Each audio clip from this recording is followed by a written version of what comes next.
6 жніўня аўторак вітаю гаспадарства Сергей Пацасонны Белсадзум. У нашым эфіры гаворым з экспертамі, а таксама прыглядаемся да галоўных падзеяў дня. Вось пра што ў гэтым выданні. Якая сітуацыя ў шэрагах беларускіх ваяроў ва ўкраіне і як выглядае супраца з офісам Святланы Ціхановскай ды іншымі дэмакратычнымі структурамі? Вялікая размова з Вадзімам Кабанчуком.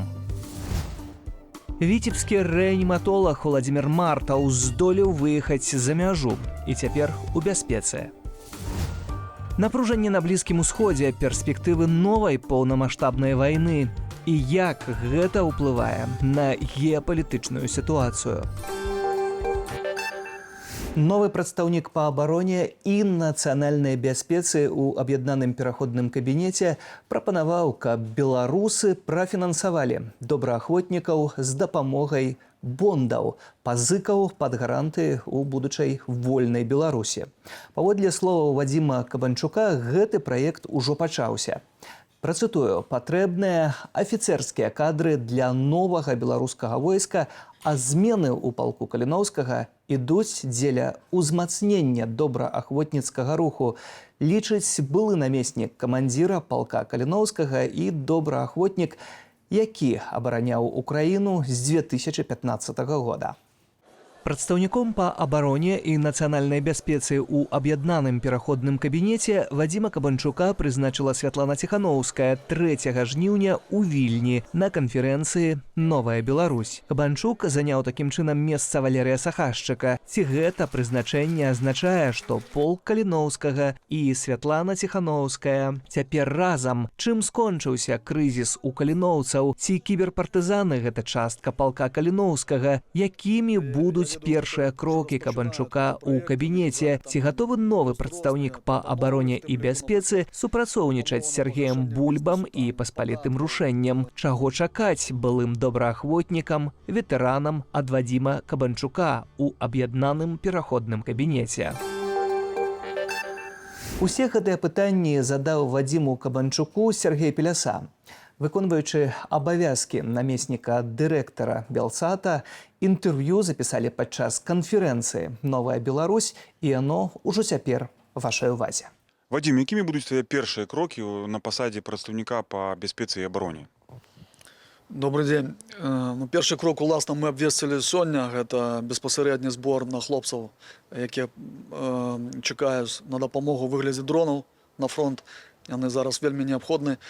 По-другое, мы вяртаемся ў Польшу, і там будуць шэраг сустрэч, в тым ліку з тымі клубамі, з тымі хлопцамі, якія займались ці нашым рэзервам, ці паспалітым рушаннем, каб проста сарыентавацца, якія зараз справы і якія думкі ў хлопцаў, таму што ідзе час. З 2020 года мы ведаем, некаторыя людзі расчаравались, некоторые адышлі. Я ведаю, што колькасць тых, хто там удзельнічаў в тых же там трэніроўках, яна зменшылась значна. Просто праговорим, якія зараз у іх ёсць патрэбы, а потым я вяртаюсь в Украіну. Раскажы, калі ласка, больш пра гэты збор вялікі, які пачалі каліноўцы, так? Дзе можна знайсці дадзены гэтага збора і ўвогуле на што ён гэты збор?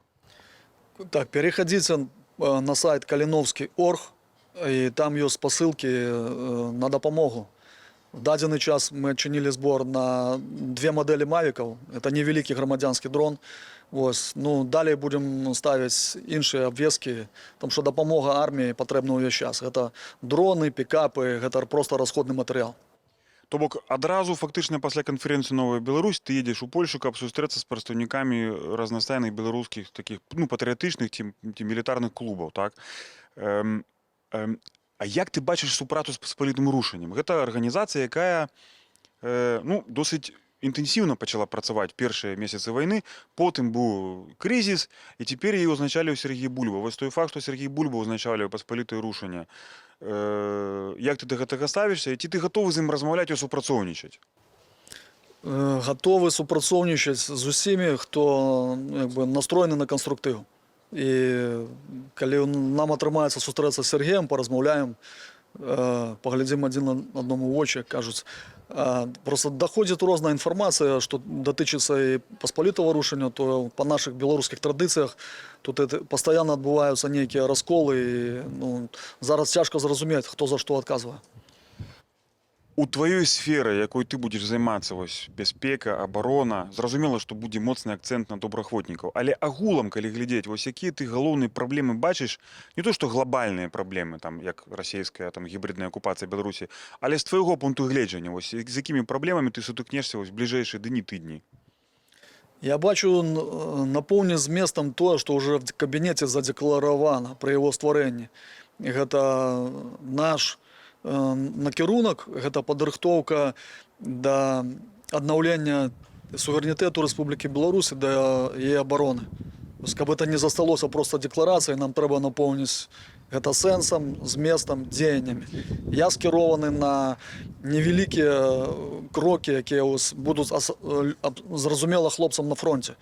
Таму што зараз расказваць пра планы, якія там будуць рэалізованы праз год-два, там час вельмі каштуе, багата чуе, часам это кошт чалавечага жыцця.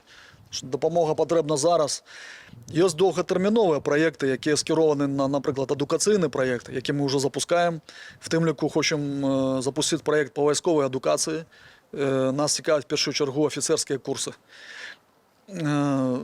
І ёсць некалькі праектаў, звязаных па аднаўленні Украіны. Трэба спачатку правесці кансультацыі з украінцамі, як это тэхнічна можна будзе падысці. Мы ведаем, што в Украіне брак працоўных рук, мужчыны шмат хто мабілізаваны, шмат хто знаходзіцца в эміграцыі, і там Украіна патрабуе аднаўлення крытычнай інфраструктуры. В тым ліку ёсць праект па гуманітарнаму размінаванню. Гэта таксама могуць быць далучаны спецыялісты беларусы, менавіта цывільна-вайсковага накірунку, скажам так. Гэта, дарэчы, і справа, да якой могуць далучыцца былыя добраахвотнікі. Ты узгадаў пра афіцэрскія курсы. Ці я правильна разумею, што гаворка ідзе пра афіцэрскія курсы для беларусаў? А ці штосьці вядома, нейкая канцэпцыя, хаця б гэта ва ўкраіне можа быць і ў заходніх дзяржавах? Гэта можа быць як і ва ўкраіне, так і в заходніх дзяржавах. Гледзячы, дзе мы дамовімся. Тут що вельмі ўплывае, што чалавек на кантракце ці не. Бо калі мы кажам пра доўгатэрміновую вучобу, зразумела, што хутчэй за ўсё чалавек будзе сыходзіць з кантракта. В Украіне зараз ёсць магчымасці кароткатэрміновых курсаў, некаторыя хлопцы адпраўляюцца на іх. Але нам дзеля нашых задач па аднаўленню, фактычна стварэнню новага беларускага войска, нам патрэбны менавіта этот кадравы патэнцыял афіцэрскі. Так. Пытанне пра сітуацыю ў добраахвотніцкім руху беларускім ва ўкраіне. Апошнія некалькі месяцаў все людзі, якія неабыякавыя да справы добраахвотнікаў, сачылі за крызісам, пэўным, ці зменамі, якія адбываліся. Ты знаходзіўся ў самым эпіцэнтры гэтых падзеяў. Вось як апісаць сітуацыю ў палку Каліноўскага і вакол яго агулам добраахвотніцкім руху, гэта тычыцца і ветэранаў, напрыклад, альбо былых добраахвотнікаў. Вось як эту сітуацыю апісаць звычайнаму беларусу, які не сочыць за ўсімі нюансамі, але хацеў бы зразумець, вось добрыя змены адбыліся ці недобрыя? Перажываецца добраахвотнікаў ці не? Ці проста трэба дапамагаць, данаціць, а яны самі дадуць там ужо рады на месцы?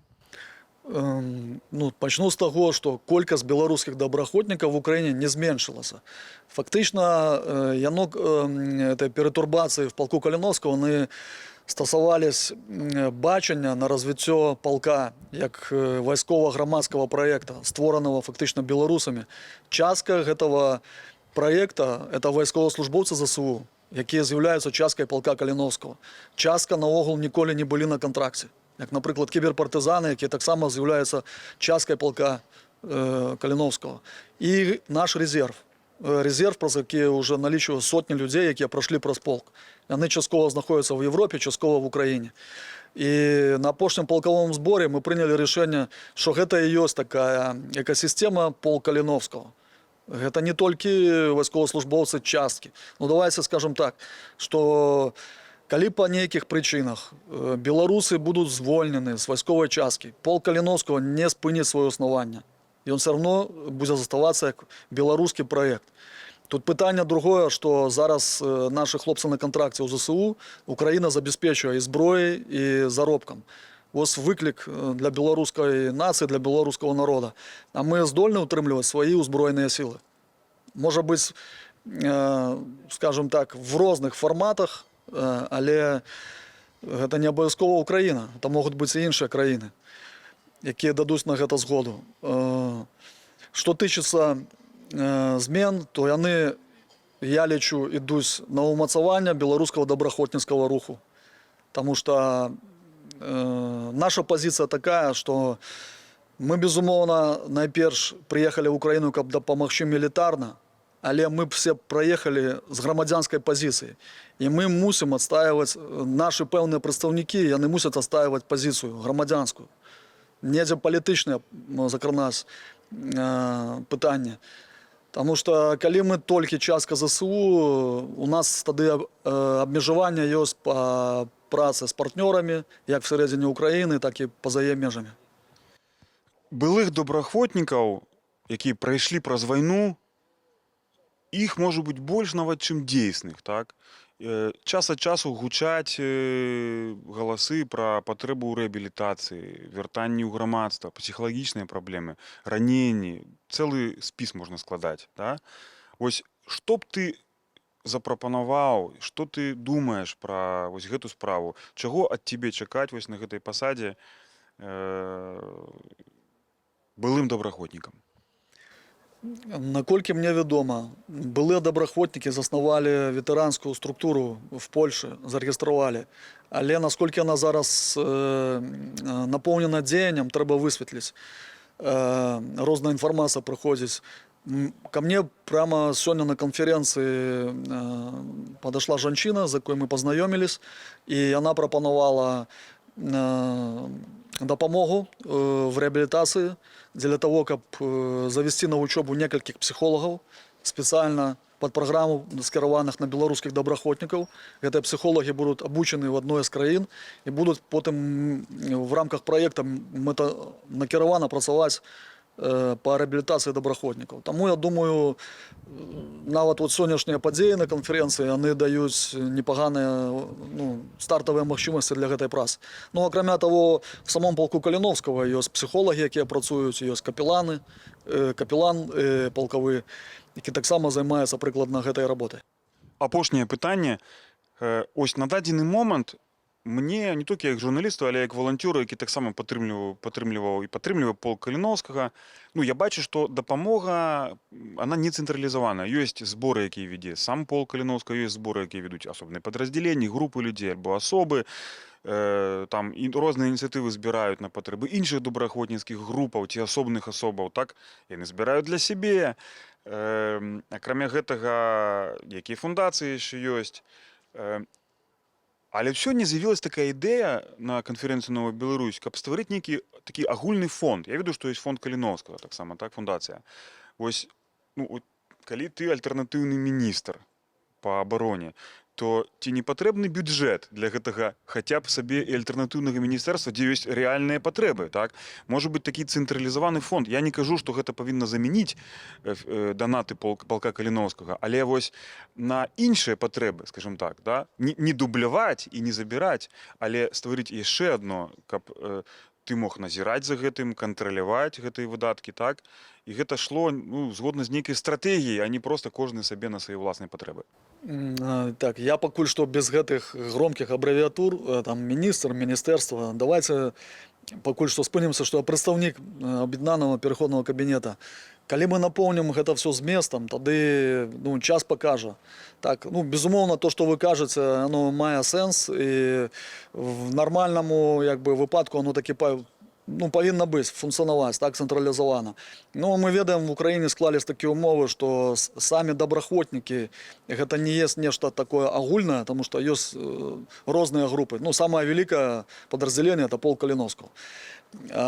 Сёння на канферэнцыі прагучала яшчэ адна цікавая ідэя, гэта карыстались краіны шматлікія падчас канфліктаў, цяжкіх сітуацый. Это выпуск проста бондаў, якія беларускі бізнес потым в выпадку набыцця гэтых бондаў ён можа потом при вяртанні на радзіму просто пагасіць.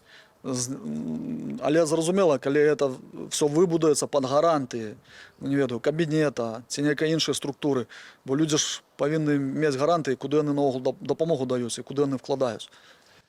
Мне гэта нагадвае, гэта вельмі добрая ідэя, мне падаецца смела. Это такі наш уласны беларускі ленд-ліз.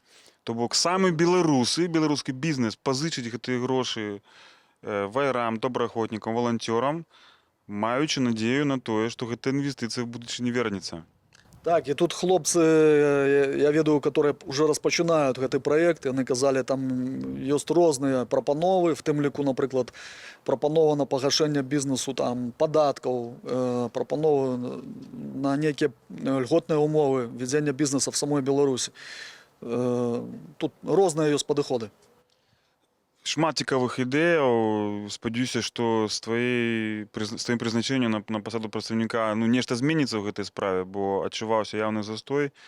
Поспеху табе, Вадзім, ну і, канешне, сілаў, каб з усімі гэтымі праектамі даць рады. Дзякуй, будзем працаваць. Удачы.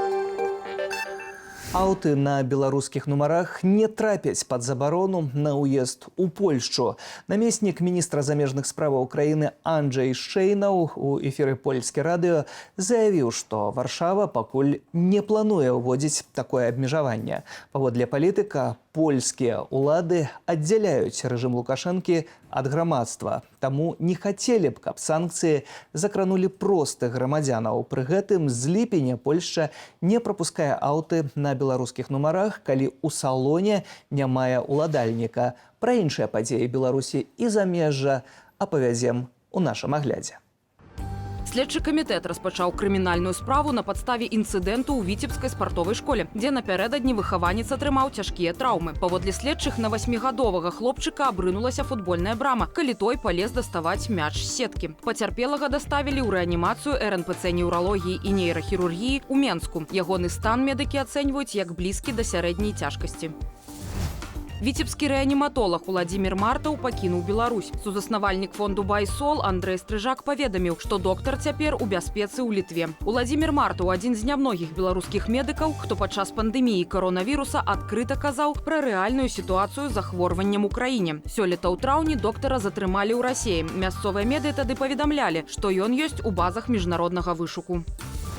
8 асобаў выратавалі і 15 эвакуявалі падчас пажару ў жылым доме ў горадні. Паводле Міністэрства надзвычайных сітуацыяў ноччу гарэла кватэра на першым паверсе 8павярховага будынку на вуліцы Белыя Росы, а ў пад'ездзе стаяў шчыльны дым. Гаспадара гарэлай кватэры шпіталізавалі. Іншым жыхарам медычная дапамога не спатрэбілася. Прычыну пажару высвятляюць спецыялісты.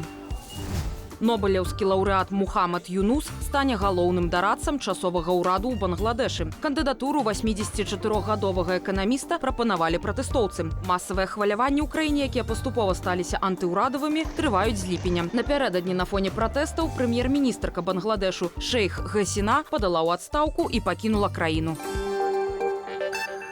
Перанясемся на Блізкі ўсход. Расія пачала перадачу Ірану радараў і сродкаў супрацьпаветранай абароны, паколькі Тэхеран можа рыхтавацца да вайны з Ізраілем, падае выданне «Нью-Йорк Таймс». Невыпадкова Іран наведаў былы расійскі міністр абароны Сергей Шайгу. Напярэдадні міністр замежных справаў Ізраілю Ісраэль Кац заявіў, што Іран праз вугоршчыну перадаў папярэджанне пра рыхтаванне атакі на краіну. Удар па Ізраілі мае стаць адказам на забойства аднаго з лідараў тэрарыстычнай групоўкі Хамас Ісмаіла Ганія. Кіраўнік палітбюро Хамасу загінуў у сваёй тэхеранскай рэзідэнцыі падчас так званага ізраільскага рэйду. Гаспадарства, гэтую тэму працягнем абмяркоўваць з дырэктарам украінскага цэнтра блізкаўсходніх даследаванняў Ігор Семывалос на відэасувязі. Вітаю вас. Приветствую. Спадару Ігор, тое, што мы назіраем сёння на Блізкім усходзе, ці гэта нейкая хваля чарговая крызісу, ці ўсё ж такі штосьці больш сур'ёзнае, і можам гаварыць пра тое, што нас можа чакаць новая паўнамаштабная вайна? Угроза полномасштабной войны, несомненно, существует, поскольку эскалация – это всегда крайне сложно регулируемый процесс. особенно когда в действие вступают эмоции. В данном случае мы имеем дело в первую очередь с эмоциями и с израильской стороны, и с иранской стороны. По сути, убийство Исмаила Хании во время инаугурации, на следующий день после инаугурации, это была большая пощечина иранскому режиму, и поэтому они это оставить так безответно не могут. Это не будет воспринято ни их союзниками, ни, собственно, населением этой страны. Поэтому эскалация очевидная.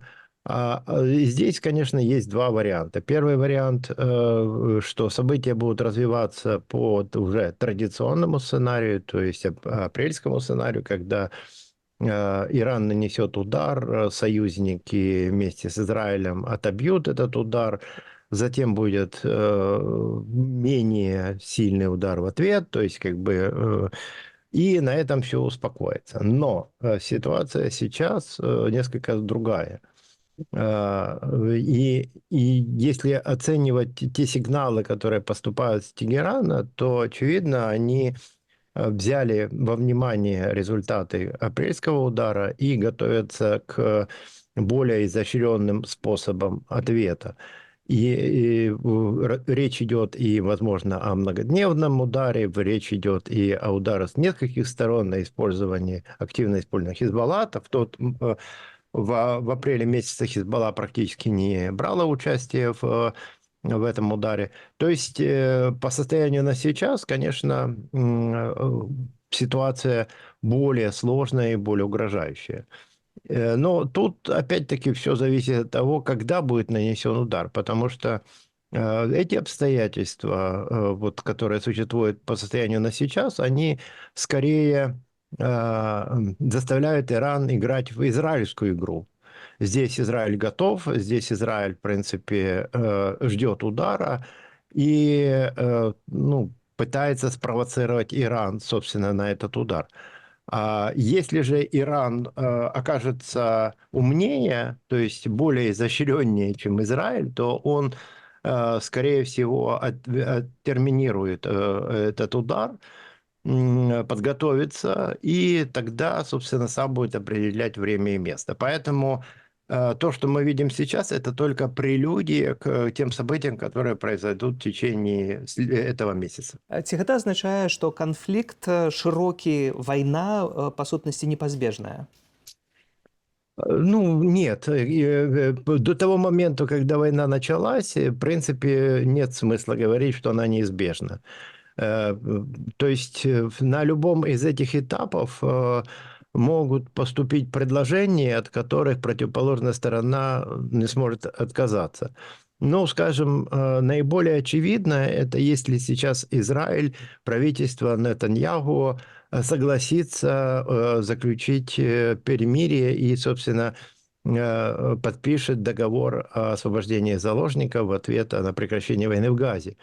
Это очень сильный ход будет со стороны Израиля, потому что тогда снимается вопрос войны Хизбаллы и войны хуситов.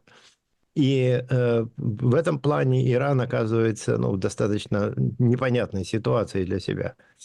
Но пока я не вижу никаких свидетельств о том, что Израиль на это готов.